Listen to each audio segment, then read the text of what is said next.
Today, we're breaking down the season of You that split the fandom in two, and that would be You Season 4. Joe takes a holiday as Jonathan Moore. As the London-based murder mystery leans more literary, Joe's mental dissociation escalates the unreliable narration until the story collapses in on itself, which forces the audience to face the reality that Joe's romantic persona is a fake fabrication, an act of manipulation built from omission and lies. The fourth season plays with the question of whether Joe can find a way to achieve redemption, but it's really asking the audience, how long will we remain complicit, treating Joe's stated desire to change as sufficient in spite of all other evidence? So I want to look at how Season 4 reframes Joe as a psychologically unreliable narrator, not to reinvent his character, but to expose who he's always been and make his manipulative patterns impossible to unsee.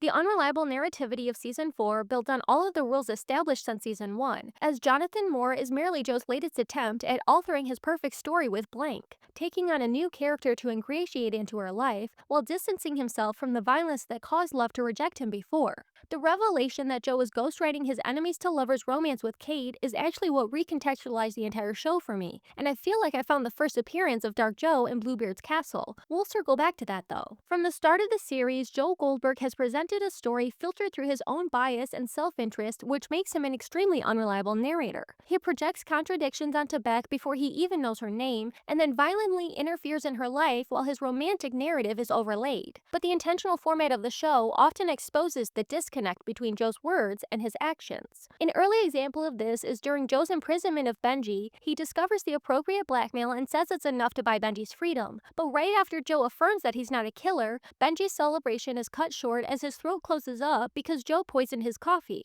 That's the second episode of the show. Joe said one thing and then did the opposite, and he didn't even feel bad about it. Joe rejected the characterization of himself as a killer as he literally killed somebody, and later it's revealed that he had already killed before. This is another tactic of Joe as an unreliable narrator, withholding information from the audience to control how his persona is perceived, because perception can influence interpretation and trust. The story appears to be linear and transparent, albeit flavored by Joe's own opinion and bias, but our narrator is selectively editing his own past. Once the truth is revealed by Candace, you realize the entire narrative has been compromised. This kind of delayed exposition is a key aspect of the show, because it allows the viewer to be swept up in Joe's dominant premise of a nice guy looking for love, opening on the aesthetic of a bookstore meet-cute and making excuses for his abuses along the way, only to confront the audience with their own complicity when a testament to Joe's unjustified violence is unearthed. Through the same method, the first episode of Season 4 opens with the question asking if Joe can leave his past behind and find redemption, while he has fractured his mental state to dissociate from the violence that would challenge his redefined character. Leaning into the literary backdrop of London, the season invokes the structure of psychological gothic fiction and a certain Agatha Christie murder mystery, where the truth is hidden through omission and distorted perspective.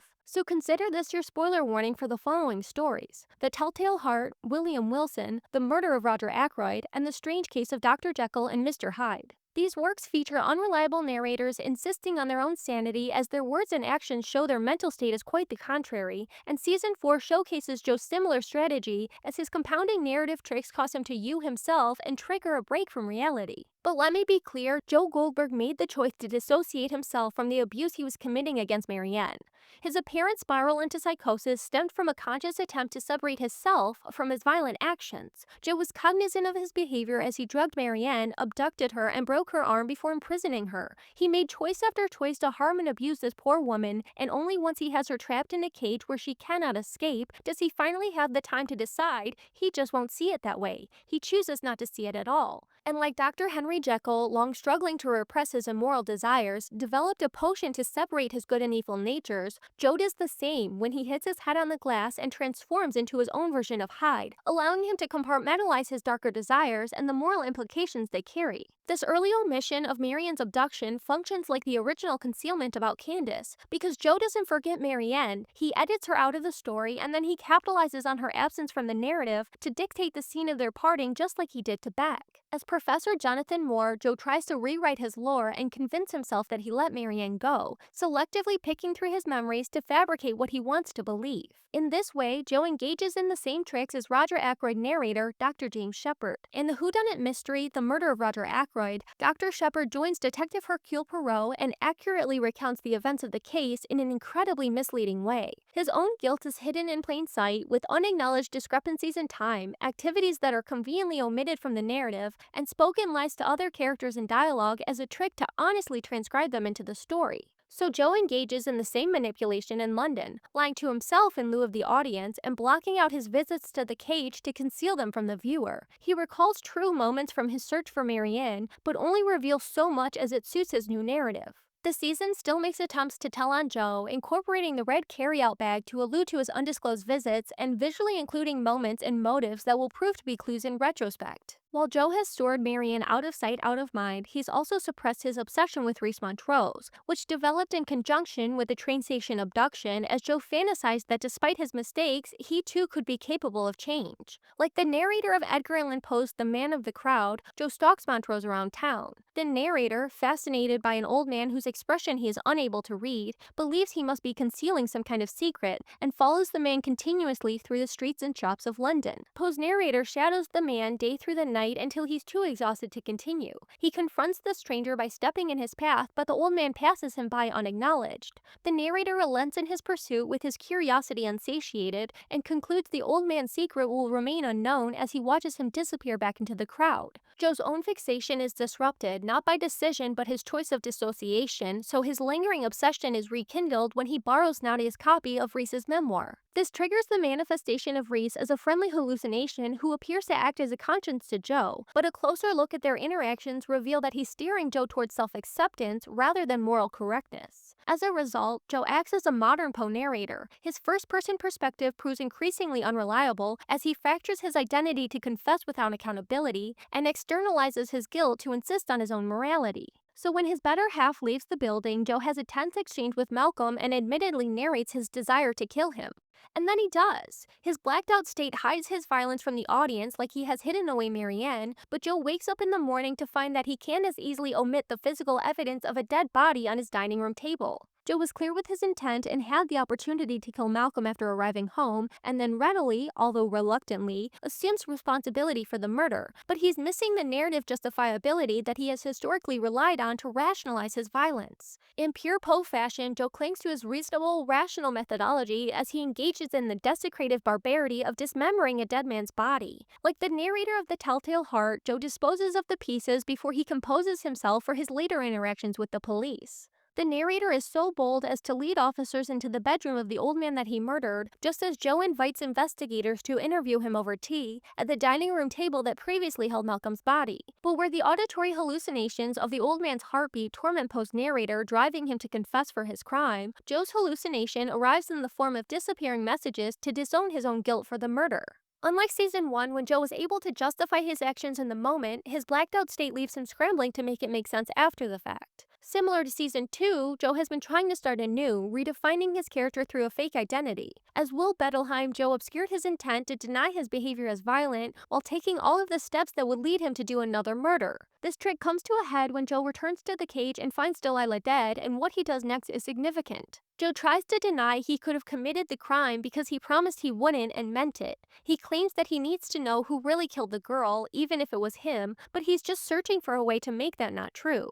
Joe calls on the real Will to insist on his innocence and asserts that he was going to let Delilah go free, and Will believes him, which is all of the absolution Joe needs. Unburdened by his own potential guilt, Joe starts searching for the truth and says he'll rest when there's not a murderer on the loose. That sounds familiar, right? Joe brings the same framework into Season 4, killing Malcolm while he was blacked out and then denying he did the act because he never again wanted to touch a bloody knife. In his search for a motive, Joe can't attribute the murder to a righteous defense of Marianne, so he confides in imaginary Reese to confess in a manner of no consequence and then starts his search for a secret second killer. It's like the people around him are giving him nothing, so he's left to play with himself. Once he's offloaded culpability onto an anonymous antagonist and minimized his memories of Marianne, Joe starts making moves to protect and pursue Kate. So another point I want to emphasize, Joe Goldberg is the man committing the killings that Joe is using to justify his stalking of Kate. I have to follow her.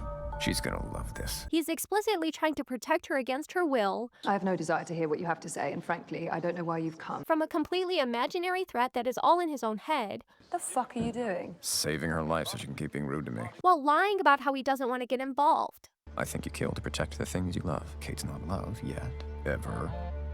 Oops. We've ended up back at Wuthering Heights. Joe, like the unreliable narrator Lockwood, insists that he wants peace and solitude while continually seeking out the company of his neighbors. Throughout the novel, Lockwood doesn't grow or change but demonstrates his true character to the reader. Joe's behavior in London works to do the same, demonstrating to the viewer the absence of genuine change or growth through his repetitive process of denial, projection, and emotional manipulation. Kate, here's why you're not for me. Just kidding, haha, psych, let's get married.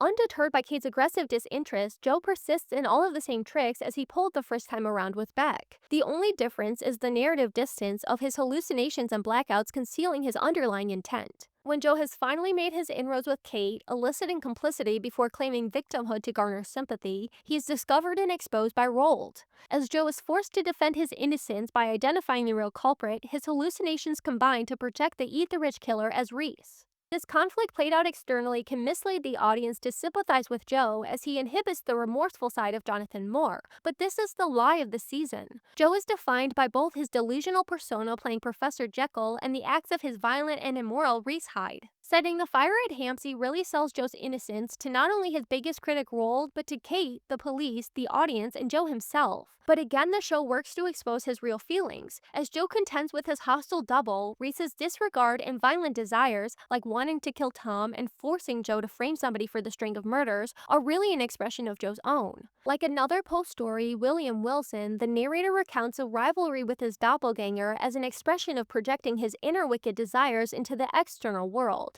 As Joe begins his initial friendship with Reese, surprised he doesn't hate the man at first, the narrator too feels a sense of competition with his double. But after a violent altercation and the frightening sight of his double with a different appearance, the relationship takes a turn. The narrator flees his double repeatedly, each time confronted by the figure as he starts to act in immoral ways. Eventually, the narrator follows his rival and kills him, only to see in the mirror that he has actually killed himself. Joe does the same, killing the dream of his new self when he targets his own externalized foe in the form of the real Reese Montrose. As he tortures and kills an innocent man, the entire delusion of Joe's Professor Moore persona starts crumbling. Joe subverts the story's expense of his own literal death, but triggers the beginning of the end for his life as Jonathan Moore. The collapse of Joe's fiction forces him to reflect on his own unreliability, and it calls into question his capacity for redemption, as the revelation further leads to the previously abandoned Marianne. The unsettling experience she had being chased, abducted, and imprisoned by Joe showcases the reality of his character, removed from his self-justifying inner monologue.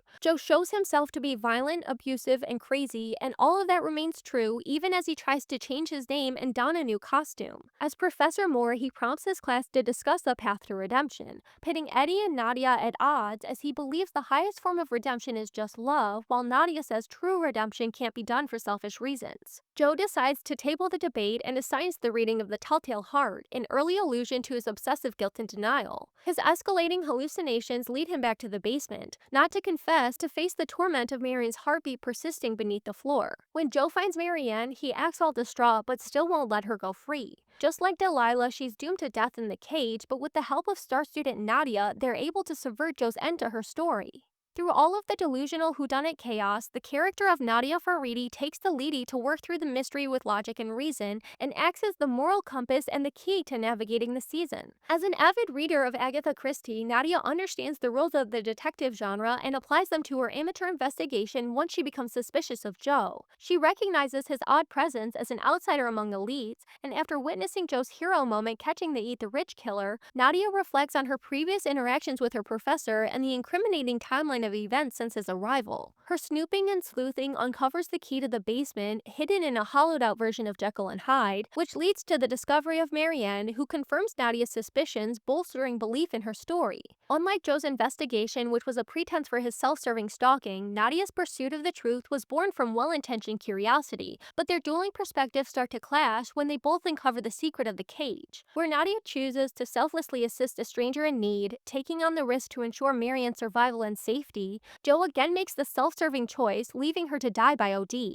Luckily, aspiring writer Nadia recognizes the narrative need for Marianne's death, and the scene of her suicide is enough to buy her freedom from the cage. Released from its confines, Marianne is revived, subverting Joe's will for her and returning home to be with her daughter. Joe abandons the evidence and dismantles the cage, feigning depression while he pens his confession before rushing to embrace Kate when the lady beckons. The reveal that her father is a more powerful stalker emboldens Joe to make good on his long-expressed desire to murder Tom Lockwood. Like the narrator of Roger Ackroyd risking public exposure once the truth is uncovered, Joe is similarly positioned to confess and avoid prison through death, a fate that retains narrative control. As Shepard rejects responsibility for his victim's suicide death, he accepts the poetic justice to die in the same way, ending his story with an overdose to avoid punishment and shame. While his jump appears dramatic, Joe's performative remorse in the wake of his double homicide rings incredibly hollow when it's followed by regressing in the water and choosing rebirth in the hospital. He makes a false promise to Kate and discloses only his name before she asks about his past, and the scene cuts to black, because it's safe to assume, or at this point presume, that Joe would jump at the chance to redefine his own character and selectively share the lore of his history.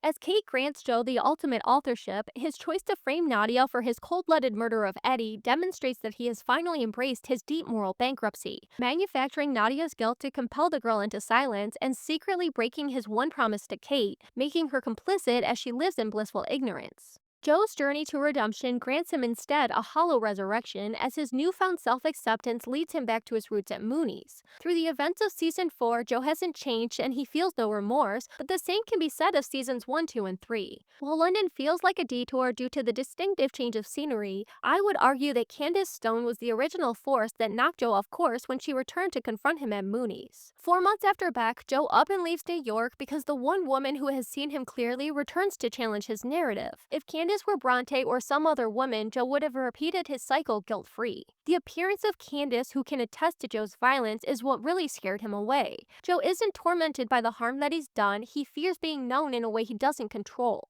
This explains the first appearance of Dark Joe at the end of Bluebeard's castle. Emerging from the shadows after Beck has fully turned on him, Joe's hair has fallen and so has his mask. This moment of the show drives the truth home that Joe has been deceiving us all from the start. His idealistic love story had been dishonest and he'll never regain narrative control, so he stops playing games and doesn't put Beck back in the cage because he was always going to kill her in the end.